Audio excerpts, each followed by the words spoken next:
So good afternoon. Good afternoon. It's an impromptu press event, but I'm delighted to be back here for, I think, my fourth meeting with the Chief of the Bangladesh Election Commission. As you perhaps have heard me say before, the European Union is here working in partnership with Bangladesh in support of a transition that will lead up to democratic elections. And I think you have also all heard that we are heading towards a timeline of early 2026. Specifically, I came today to announce to the Bangladesh Election Commission that the European Union will provide a support package in excess of €4 million to help Bangladesh run elections in line with international standards. Here today, I was accompanied not only by the European Union delegation colleagues, but also by the European Partnership for Democracy. And these are our implementing partners. They are electoral experts who will be here to ensure that there is a strong focus on citizen observation in the coming elections. And of course, here also voter education.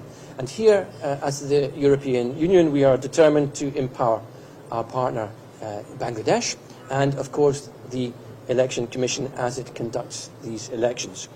I do want to mention that we will also support the Bangladesh Election Commission directly in terms of capacity building and expert input, including in the fields of operational planning and dispute resolution, to give two examples.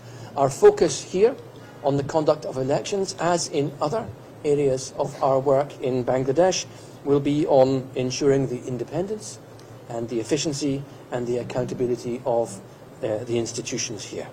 A final comment from me is that the European Union does consider that Bangladesh is a priority in terms of a potential European Union election observation mission. So this is something that we will continue to discuss with the interim government and the Election Commission in the coming months. This was a very fruitful meeting with interlocutors whose expertise we value enormously, who are engaging with us in an extremely professional manner, and I am very satisfied with the cooperation we have. Thank you very much for your time.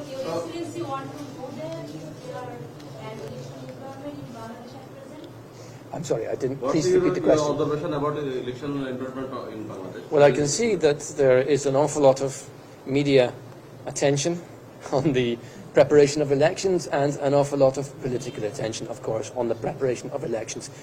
The announcement of the date is a matter that is not for us, it's for the Election Commission. That has yet to come.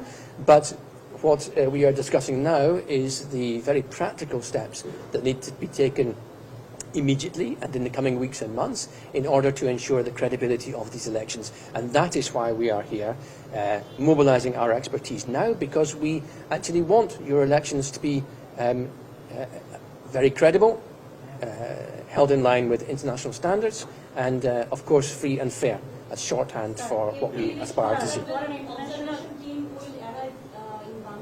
So we will have So next month we have a team of technical experts who will come. It's not the observation mission, but the role of the technical experts is to consider whether the context is right for us to deploy an election observation mission here in your country. So we are looking at feasibility and we are looking at the advisability. But what I can tell you is that politically, Bangladesh is a priority for the European Union when it comes to the deployment of an election observation mission. Maybe I take one last question, if there is a question. Yeah. And, maybe from this lady here. For international standard perspective, what key strength and weakness do you see there? I'm sorry, could you repeat the For question? international standard perspective, Yes. what key weakness and strength do you see here? So I think there are a number of issues that need to be addressed, because you are in the middle of a very profound political transition. Obviously, when it comes to the elections, you do have experience of running democratic elections, and that's of long standing. But more recently, of course, those elections have been highly questionable in terms of the conduct and the results. Now, what we see here is the need to ensure that your voters, especially your young voters, who may never have participated in an election, that they have sufficient education to be able to exercise their democratic right. In parallel, of course, there are many areas which are perhaps new on the table in a country like Bangladesh, but also in the European Union. So we have to be sure that you have the capacity in your administration to counter disinformation and misinformation. And of course, that's not just a problem here, but it's a problem everywhere. So on all of these issues, we'll be working there. We are at the stage now of identifying how we can best help.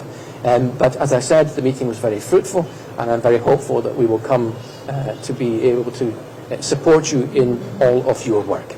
Thank you very much. We know that you are going to introduce a new fundraising project.